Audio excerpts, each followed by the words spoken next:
Grieve साध साध सब नेक हैं, आप अपनी ठोरी।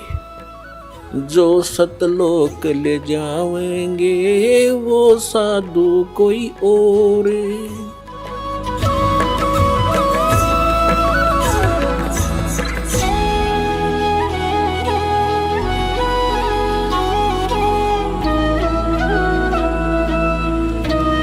ಪರಮಪಿತ ಪರಮಾತ್ಮ ಪೂರ್ಣ ಬ್ರಹ್ಮ ಸರ್ವ ಸೃಷ್ಟಿಯ ರಚನಾಕಾರ ಕುಲದ ಮಾಲೀಕರಾದ ಕಬೀರ ಪರಮೇಶ್ವರರ ಅಪಾರ ಕೃಪೆಯಿಂದ ಈ ಘೋರ ಕಲಿಯುಗದೊಳಗೆ ತಮ್ಮೆಲ್ಲರಿಗೆ ಈ ತತ್ವಜ್ಞಾನವನ್ನು ಕೇಳಲು ಪ್ರಾಪ್ತವಾಯಿತು.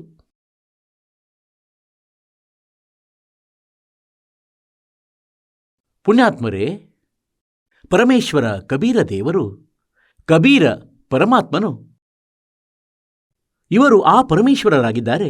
ಇವರು ಆ ಶಕ್ತಿಯಾಗಿದ್ದಾರೆ, ಯಾರು ಎಲ್ಲ ಬ್ರಹ್ಮಾಂಡಗಳ ರಚನೆಯನ್ನು ಮಾಡಿರುವರು.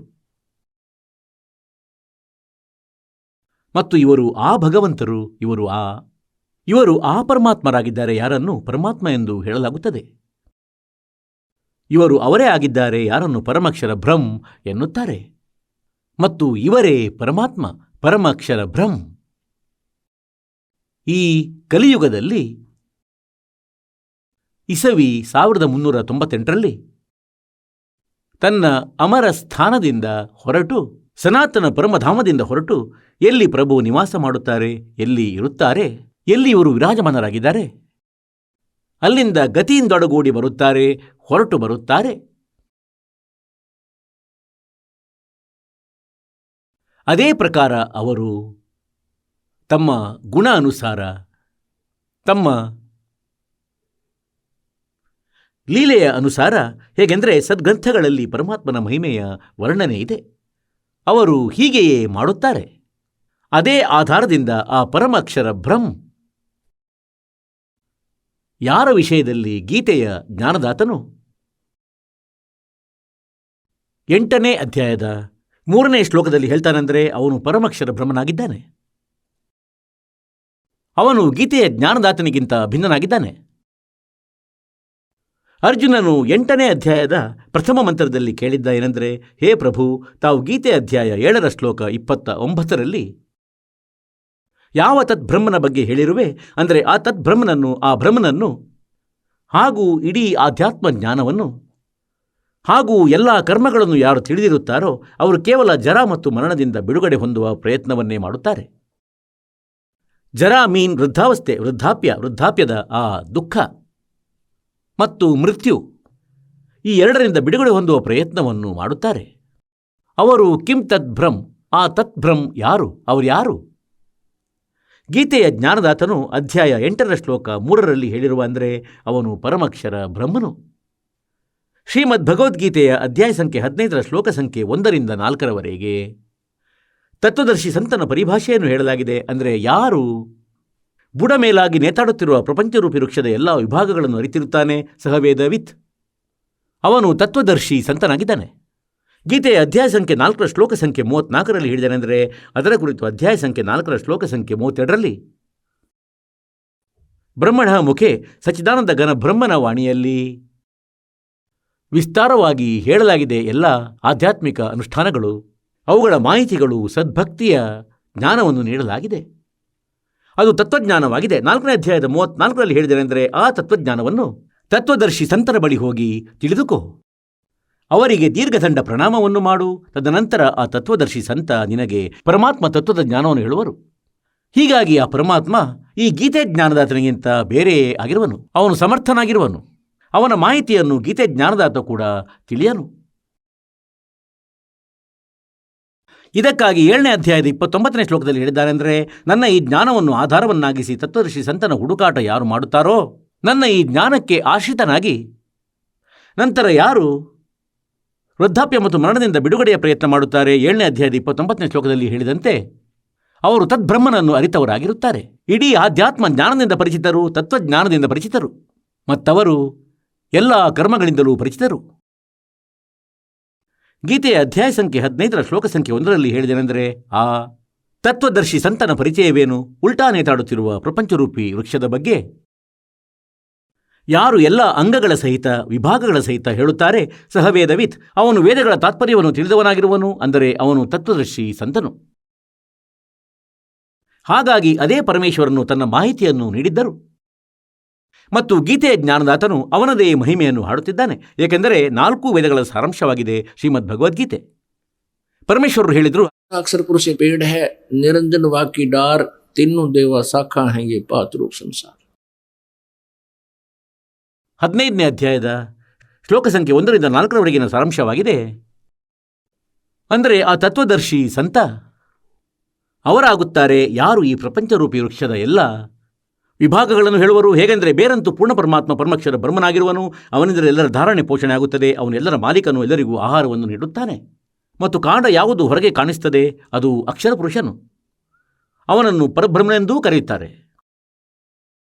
ಮತ್ತು ಕಾಂಡದಿಂದ ಒಂದು ದಪ್ಪ ಕೊಂಬೆ ಹೊರಡುತ್ತದೆ, ಅದನ್ನು ಕ್ಷರಬ್ರಹ್ಮನೆಂದು ತಿಳಿಯಿರಿ, ಕ್ಷರಪುರುಷ ಜ್ಯೋತಿ ನಿರಂಜನ ಎಂದು ತಿಳಿಯಿರಿ. ಮತ್ತು ಆ ದಪ್ಪ ಕೊಂಬೆಗೆ 3 ಶಾಖೆಗಳಿವೆ.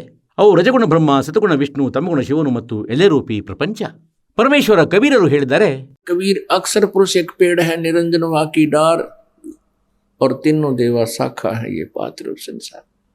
ಹೀಗಾಗಿ ಆ ಪರಮಾತ್ಮ ಸ್ವತಃವೇ ತತ್ವದರ್ಶಿ ಸಂತನ ಭೂಮಿಕೆಯನ್ನು ಮಾಡಲಿಕ್ಕಾಗಿ ಸತ್ಯಲೋಕದಿಂದ ಹೊರಟು ಬರುತ್ತಾರೆ. ತನ್ನ ಸನಾತನ ಪರಮಧಾಮದಿಂದ ಎಲ್ಲಿ ಅವರು ಇರುತ್ತಾರೆ ಅಲ್ಲಿ ಪ್ರಭುವಿನ ಸ್ಥಾನವಿದೆ, ಧಾಮವಿದೆ, ವಾಸವಿದೆ. ಮತ್ತು ಅವರೇ ಬಂದು ಯಥಾರ್ಥ ಜ್ಞಾನವನ್ನು ನೀಡುತ್ತಾರೆ. ಅನ್ಯಥಾ ಇಲ್ಲಿಯ ಸ್ವಾಮಿಯು ಬ್ರಹ್ಮನು ಈ ಆಧ್ಯಾತ್ಮ ಜ್ಞಾನವನ್ನು ಪೂರ್ಣರೂಪದಿಂದ ಅವಿತಿಸಿಟ್ಟಿದ್ದಾನೆ, ನಾಶಗೊಳಿಸಿದ್ದಾನೆ. ಲೋಕವೇದಗಳನ್ನು, ದಂತಕಥೆಗಳನ್ನು ಕೇಳಿಸಿ ಎಲ್ಲ ಪುಣ್ಯಾತ್ಮಗಳನ್ನು ಭ್ರಮಿತಗೊಳಿಸಿಟ್ಟಿದ್ದಾನೆ ತನ್ನ ಎಲ್ಲ ನಕಲಿ ದೂತರಿಂದ. ಹೀಗಾಗಿ ಇಲ್ಲಿ 15ನೇ ಅಧ್ಯಾಯದ ಶ್ಲೋಕ ಸಂಖ್ಯೆ 1ರಿಂದ ಹಿಡಿದು 4ರವರೆಗೆ ಹೇಳಿದನೆಂದರೆ, ಅಂದರೆ ಯಾವಾಗ ತತ್ವದರ್ಶಿ ಸಂತ ಸಿಗುತ್ತಾನೆ ಆಗ ಈ ಅಜ್ಞಾನರೂಪಿ ತೊಡಕು ಆ ತತ್ವಜ್ಞಾನರೂಪಿ ಶಸ್ತ್ರದಿಂದ ಕತ್ತರಿಸಿ ಅಂದರೆ ಅದನ್ನು ಉತ್ತಮ ರೀತಿಯಲ್ಲಿ ಅರಿತುಕೊಂಡು ತದನಂತರ ಪರಮೇಶ್ವರನ ಆ ಪರಮ ಪದವಿಯ ಹುಡುಕಾಟ ಮಾಡಬೇಕಾಗಿದೆ. ಅಲ್ಲಿ ಹೋದ ಬಳಿಕ ನಂತರ ಹಿಂದಿರುಗಿ ಪ್ರಪಂಚದಲ್ಲಿ ಎಂದಿಗೂ ಬರಲಾರರು. ಮತ್ತು ಆ ಪರಮೇಶ್ವರನ ಎಲ್ಲ ಬ್ರಹ್ಮಾಂಡಗಳ ರಚನೆಯನ್ನು ಮಾಡಿರುವನು. ಇದರಿಂದ ಸ್ಪಷ್ಟವಾಗುವುದು. ಮತ್ತು ಗೀತೆಯ ಜ್ಞಾನದಾತನು ಹೇಳುತ್ತಾನೆ, ಅವನದೇ ಭಕ್ತಿಯನ್ನು ಮಾಡಬೇಕಾಗಿದೆ. ಇದರಿಂದ ಸ್ಪಷ್ಟವಾಗುವುದೇನೆಂದರೆ ಗೀತೆಯ ಜ್ಞಾನದಾತನಿಗಿಂತ ಯಾರೋ ಬೇರೆ ಪರಮಾತ್ಮನಿದ್ದಾನೆ, ಪರಮೇಶ್ವರನಿದ್ದಾನೆ. ಅವನು ಭಕ್ತಿಗೆ ಯೋಗ್ಯನು ಮತ್ತು ಅವನೇ ಎಲ್ಲರ ಧಾರಣೆ ಪೋಷಣೆ ಮಾಡುವವನು, ಅವನೇ ಎಲ್ಲರ ಜನಕನು, ಎಲ್ಲ ಬ್ರಹ್ಮಾಂಡಗಳ ರಚನಾಕಾರನು. ಮತ್ತು 15ನೇ ಅಧ್ಯಾಯದ ಶ್ಲೋಕ ಸಂಖ್ಯೆ 16 ಮತ್ತು 17ರಲ್ಲಿ 3 ಪರಮಾತ್ಮ, 3 ಸ್ವಾಮಿ, 3 ಪುರುಷರ ಬಗ್ಗೆ ಉಲ್ಲೇಖಿಸಲಾಗಿದೆ. ಒಬ್ಬ ಕ್ಷರಪುರುಷ. ಈ ಕ್ಷರಪುರುಷನಂತೂ ಈ ಮರದ ದಪ್ಪ ಕೊಂಬೆ ಎಂದು ತಿಳಿಯಿರಿ. ಇವನನ್ನು ಬ್ರಹ್ಮಕಾಲ ಎನ್ನುತ್ತಾರೆ. ಕಾಲ ಬ್ರಹ್ಮ ಹೇಳಿ, ಜ್ಯೋತಿ ನಿರಂಜನ ಹೇಳಿ, ನಿರಂಜನ ಹೇಳಿ. ಮತ್ತು ಅಕ್ಷರ ಪುರುಷನು ಈ ಕಾಂಡವಾಗಿರುವನು. ಈ ಅಕ್ಷರ ಪುರುಷ ಇವನು ಪರಬ್ರಹ್ಮನು. ಮತ್ತು ಮೂಲ ಈ ಪ್ರಪಂಚರೂಪಿ ವೃಕ್ಷದ್ದು ಏನು ಆ ಬೇರು ಇದೆ, ಅಲ್ಲಿಂದ ಎಲ್ಲರಿಗೂ ಆಹಾರ ಸಿಗುತ್ತದೆ. ಇಡೀ ಮರ ಹಚ್ಚ ಹಸಿರಾಗಿರುತ್ತದೆ. ಅವರಾಗಿದ್ದಾರೆ ಪರಮಕ್ಷರ ಬ್ರಹ್ಮ. ಗೀತೆಯ ಅಧ್ಯಾಯ ಸಂಖ್ಯೆ 15ರ ಶ್ಲೋಕ ಸಂಖ್ಯೆ 17ರಲ್ಲಿ ಯಾರ ವಿಷಯದಲ್ಲಿ ಹೇಳಿದನೆಂದರೆ, ಉತ್ತಮ ಪುರುಷಗತು ಅನ್ಯ ಪರಮಾತ್ಮ ಇತಿ ಉದಾಹೃತಃ. ಈಗ ಮೇಲೆ ವರ್ಣಿಸಲಾದ 16ನೇ ಶ್ಲೋಕದಲ್ಲಿ, ಅಂದರೆ 15ನೇ ಅಧ್ಯಾಯದ 16ನೇ ಶ್ಲೋಕದಲ್ಲಿ ಗೀತೆಯಲ್ಲಿ ಏನು 2 ಪುರುಷರ ಬಗ್ಗೆ ಹೇಳಲಾಗಿದೆ, ಕ್ಷರಪುರುಷ ಮತ್ತು ಅಕ್ಷರಪುರುಷ. ಈ 2 ಪುರುಷರಿಗಿಂತ ಯಾರೋ ಬೇರೆ ಇದ್ದಾರೆ, ಉತ್ತಮ ಪುರುಷ, ಶ್ರೇಷ್ಠ ಪುರುಷ, ಪೂರ್ಣ ಪರಮಾತ್ಮ. ಅಂತೆಯೇ ಮೊನ್ನೆ ತಮಗೆ ಇದೇ ಜ್ಞಾನವನ್ನು ನೀಡಲಾಗಿತ್ತು ಪೂರ್ಣ ರೂಪದಲ್ಲಿ. ಆದರೆ ಇಂದು ಸ್ವಲ್ಪ ಪೀಠಿಕೆಯನ್ನು ಮಾಡಲು ಹೇಳಲಾಗುತ್ತಿದೆ. ಹೀಗೆ ಅವನೇ ಎಲ್ಲರ ಧಾರಣೆ ಪೋಷಣೆ ಮಾಡುತ್ತಾನೆ. ಅವರೇ ತತ್ವಜ್ಞಾನವನ್ನು ಪ್ರದಾನಿಸುತ್ತಾರೆ. ಮತ್ತು ಅವನೇ ವಾಸ್ತವದಲ್ಲಿ ಪರಮಾತ್ಮನು. ಅವನು ವಾಸ್ತವವಾಗಿ ಅವಿನಾಶಿಯಾಗಿದ್ದಾನೆ. ಹಾಗಾಗಿ ಆ ಪರಮೇಶ್ವರರು ಸತ್ಯಲೋಕದಿಂದ ಹೊರಟು ಬಂದಿದ್ದರು ಇಸ್ವಿ 1398ರಲ್ಲಿ.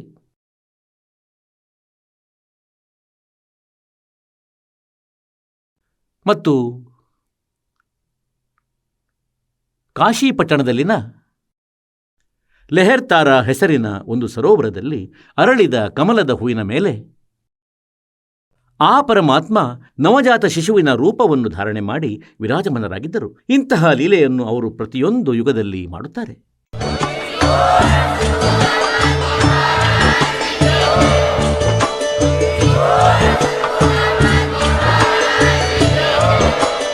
ನೀವು ಕೇಳಿದ್ದೀರಿ ಜಗದ್ಗುರು ತತ್ವದರ್ಶಿ ಸಂತ ರಾಮ್ಪಾಲ್ ಮಹಾರಾಜರ ಮಂಗಳ ಪ್ರವಚನ.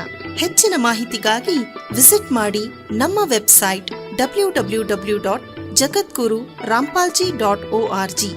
ಸಂತ ರಾಮ್ಪಾಲ್ ಮಹಾರಾಜರ ಶುಭ ಆಶೀರ್ವಾದದಿಂದ ಇಡೀ ವಿಶ್ವದಲ್ಲಿ 500ಕ್ಕೂ ಹೆಚ್ಚು ನಾಮದೀಕ್ಷಾ ಕೇಂದ್ರಗಳಿವೆ. ಇದರಲ್ಲಿ ಸಂತ ರಾಮ್ಪಾಲ್ ಮಹಾರಾಜರಿಂದ ನಿಶುಲ್ಕವಾಗಿ ಆನ್ಲೈನ್ ನಾಮದೀಕ್ಷೆ ಕೊಡಲಾಗುತ್ತಿದೆ. ತಮ್ಮ ಹತ್ತಿರದ ನಾಮದೀಕ್ಷಾ ಕೇಂದ್ರದ ಮಾಹಿತಿಗಾಗಿ ಸಂಪರ್ಕಿಸಿ 888 444 7302.